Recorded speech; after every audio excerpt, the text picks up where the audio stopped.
COVID neexistoval. A čo to bolo, čo nám tu zabilo tých 20 000 ľudí? Ako Duch Svätý, alebo kto? Agenda 2030. Pani si myslí, že to je hanba, ja si myslím, že je hanba obhajovať zlodeja Fica. Čo ste robili za vašu vládu? Rozkradli ste Slovensko. Čo som ukradol? Hovorte teraz konkrétnu jednu vec. Momky. Čo som ukradol na momkách? Obrovské peniaze. Aké obrovské peniaze? Neviem konkrétne, vymyslel tie momky. Pani Čaputová.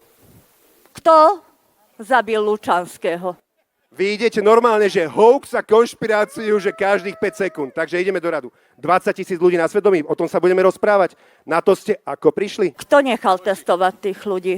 Čiže podľa vás testovanie zabilo tých ľudí. Presne tak. To ste ako na to prišli? COVID neexistoval. A čo to bolo, čo nám tu zabilo tých 20 000 ľudí? Ako Duch Svätý, alebo kto? To? Agenda 2030. To je zase čo? Do 2030 majú nastať iné poriadky svetové.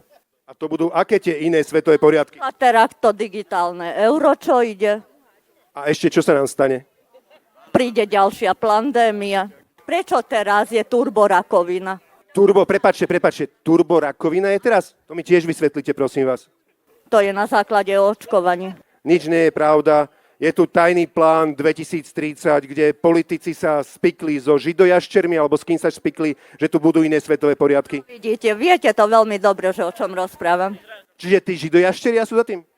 Sionisti. Teraz iba tak sa opýtam, Rusko alebo Ukrajina? Samozrejme, že Rusko navždy. Fico je dobrý človek alebo zlý? Je dobrý človek, ale má ťažké.